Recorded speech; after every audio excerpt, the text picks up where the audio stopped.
Selamat pagi sahabat dunia tambang kita. Kita bertemu kembali pada sore hari ini. Dan seperti biasa kita akan menjawab pertanyaan yang diajukan oleh sahabat dunia tambang kita. Dan pertanyaan yang akan kita ulas bunyinya demikian. Selamat malam Pak, saya ada dua pertanyaan. Yang pertama, apakah safety, maksudnya di sini safety bagian keselamatan. Apakah safety atau bagian keselamatan bertugas sebelum dimulai produksi? Harus memperhatikan lokasi, apakah layak untuk produksi atau tidak, Pak? Nah, kemudian yang kedua, apakah safety, lagi-lagi bagian keselamatan, apakah safety atau bagian keselamatan bisa mengambil keputusan untuk men-stop produksi? Apakah ada wewenang bagian keselamatan di sana, Pak? Kalau ada, apa saja parameter safety untuk melakukan stop produksi tersebut, Pak? Baik, kita ulas satu persatu. Yang pertama tadi pertanyaannya, apakah bagian keselamatan harus inspeksi dulu sebelum dimulai pekerjaan setiap shift misalkan. Nah, saya ingatkan sahabat dunia tambang kita, mari kita bedakan tugas dan tanggung jawab antara pengawas operasional dan bagian keselamatan pertambangan. Tugas pengawas operasional sebagaimana disebutkan di Kepmen SDM nomor 1827 tahun 2018 di lampiran 1, tepatnya di halaman 22. Di sana disebutkan bahwa yang pertama bertanggung jawab kepada kepala teknik tambang atas keselamatan dan kesehatan pekerja tambang yang menjadi bawahannya. Artinya bertanggung jawab atas keselamatan anak buah. Yang kedua, supaya keselamatan anak buah itu seperti yang disebutkan di nomor 1 terjaga, maka yang kedua harus melakukan inspeksi, pemeriksaan dan pengujian. Yang ketiga, bertanggung jawab kepada kepala teknik tambang atas keselamatan, kesehatan, kesejahteraan orang-orang yang ditugaskan kepadanya. Dan yang keempat, membuat dan menandatangani laporan inspeksi, pemeriksaan, dan pengujian. Nah, itulah tugas dan tanggung jawab pengawas operasional. Nah, kemudian kita lihat tugas dan fungsi dari bagian keselamatan. Di dalam Kepdirjen Minerba nomor 185 tahun 2019, tepatnya di halaman 352 sampai 353, sudah dijelaskan di sana ada 6 poin tugas dan fungsi bagian keselamatan. Yang pertama disebutkan di sana adalah mendata hasil investigasi, baik itu terhadap kecelakaan tambang maupun kejadian berbahaya, penyakit akibat kerja, kejadian akibat penyakit tenaga kerja dan sebagainya. Ya, mendata kecelakaan dan hasil investigasinya. Yang kedua, mendata daerah-daerah yang butuh pengawasan ketat. Yang ketiga, memberikan penerangan, petunjuk-petunjuk. Yang keempat, membentuk tim rescue. Yang kelima, membuat statistik kecelakaan. Dan yang keenam, mengevaluasi kinerja pengelolaan keselamatan. Nah, mari kita lihat. Di dalam tugas dan fungsi bagian keselamatan, tidak sekalipun di sana disuruh bagian keselamatan itu harus melakukan atau bertanggung jawab melakukan inspeksi. Tidak ada sahabat dunia tambang kita. Justru yang diperintahkan atau tanggung jawab melakukan inspeksi itu ada pada pengawas operasional. Sesuai dengan Kepmen SDM 1827 lampiran 1 tadi. Jadi, apakah harus melakukan inspeksi sebelum anak buah bekerja? Yes, itu harus dilakukan. Pertanyaannya, oleh siapa? Oleh pengawas operasional, bukan oleh bagian keselamatan. Akan tetapi bukan berarti bagian keselamatan tidak boleh ikut melakukan inspeksi. Bukan berarti begitu. Bagian keselamatan boleh ikut melakukan inspeksi.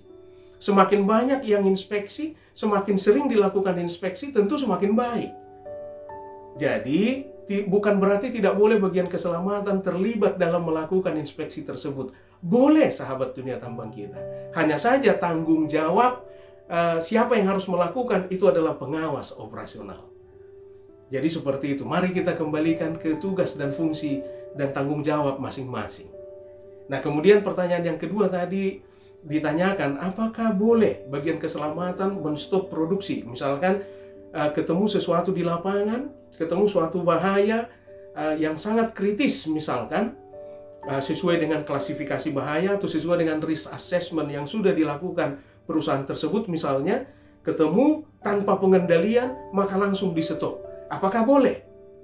Nah, pada hakikatnya sahabat dunia tambang kita, bahwa setiap pekerja tambang bertanggung jawab atas keselamatan dirinya sendiri dan juga keselamatan orang lain atau keselamatan pekerja tambang yang lain. Maka kalau seseorang pekerja tambang terpapar terhadap bahaya, ya, dan tanpa pengendalian, maka siapapun orangnya wajib mengingatkan. Wajib mengingatkan, siapapun orangnya. Akan tetapi sahabat dunia tambang kita, yang jadi masalah adalah, taruhlah misalkan saya seorang safety officer. Kemudian pada saat saya monitoring misalkan ke lapangan, ya, artinya saya ke pit, taruhlah saya ke loading area. Tiba-tiba saya melihat sebuah alat gali muat, dia bekerja di posisi yang miring misalkan, di posisi yang miring. Maka tentu akan ada kemungkinan alat gali muat ini atau ekskavator ini bisa terbalik. Apakah saya langsung men-stop? Nah ini yang jadi masalah. Betul semua seperti yang kita sebutkan di awal tadi, bahwa semua pekerja tambang bertanggung jawab atas keselamatan dirinya sendiri dan juga keselamatan orang lain. Maka kita wajib menegur atau mengingatkan orang lain yang terpapar terhadap bahaya tanpa pengendalian. Ya, seperti slogan yang sering kita sebutkan, bahwa lebih baik menegur daripada mengubur. Mari kita ingatkan. Nah, akan tetapi tadi yang jadi masalah, begitu kita tegur nanti, apa respon yang kita terima? Saya hanya seorang safety officer dan departemen produksi dipimpin oleh seorang GM misalnya, atau seorang deputi GM, atau bahkan taruhlah misalkan seorang manajer. Saya seorang safety officer, kemudian saya langsung hentikan loading misalnya. Hentikan loading. Nah, kira-kira apa respon yang saya terima? Bisa saja si manajer produksi tadi langsung, siapa lo? Nah, ada wewenang apa kamu langsung menghentikan produksi, langsung menghentikan kerja anak buah saya? Nah, akhirnya jadi cekcok sahabat dunia tambang kita. Nah, maka saran saya adalah, memang salah satu tugas bagian ketiga yang kita sebut di awal tadi, tugas yang keenam, disebutkan di sana mengevaluasi kinerja pengelolaan keselamatan. Maka berdasarkan evaluasi tadi, atau bisa saja evaluasi itu berdasarkan pengamatan di lapangan juga. Nah, kita menilai, ya, seorang safety officer menilai bahwa itu sangat bahaya tinggi, ekstrim. Ya, kalau kita kelasnya AA misalnya, ya, dan tanpa pengendalian yang memadai. Maka apa yang harus kita lakukan? Apakah kita harus melapor ke KTT dulu? Kelamaan, nanti keburu terjadi kecelakaan di lapangan. Maka ada beberapa hal yang pertama kita lakukan. Maka mari kita dekati pengawas di lapangan, karena di lapangan itu pasti ada pengawasnya.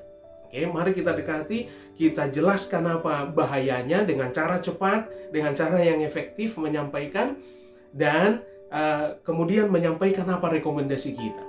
Karena kalau langsung kita yang mengatakan ke operator tadi atau ke manajernya, bisa respon yang tidak konstruktif yang bisa kita terima. Ya, sekali lagi, mari kita dengan efektif, dengan cepat menyampaikan apa bahayanya dan apa rekomendasi dari kita. Nah, kemudian kalau memang misalnya bukan kelas AA, taruhlah kelas A, artinya masih bisa menunggu, ya, masih bisa menunggu. Maka mari kita menghadap departemen headnya atau bahkan ke KTT dan menyampaikan. Karena kalau misalnya kita langsung perintah ke operator di lapangan, sementara mereka tidak kenal, tidak tahu siapa kita, apa mungkin dituruti? Nah, itu masih pertanyaan besar, begitu ya. Nah, akan tetapi pengawasnya pasti mereka ikuti. Maka mari kita langsung hubungi pengawasnya, departemen headnya, kepala teknik tambang. Karena kalau sudah kepala teknik tambang yang memberikan perintah, tentunya siapapun pasti nurut. Karena sesuai dengan Permen 26 tahun 2018 pasal 1 ayat 18, kepala teknik tambang itu adalah orang yang menduduki jabatan tertinggi di lapangan, yang memimpin dan bertanggung jawab atas penerapan kaidah teknik pertambangan yang baik. Jadi seperti itu menurut saya atau menurut dunia tambang kita. Semoga pertanyaannya sudah terjawab sahabat dunia tambang kita. Akan tetapi kalau ada pendapat yang berbeda, ya, atau sharing pengalaman berbeda dari yang kita sampaikan tadi, silahkan sampaikan di kolom komentar. Baik, sampai di sini pertemuan kita kali ini, dan mari serahkan segala sesuatu kepada Tuhan Yang Maha Kuasa. Badai pasti berlalu.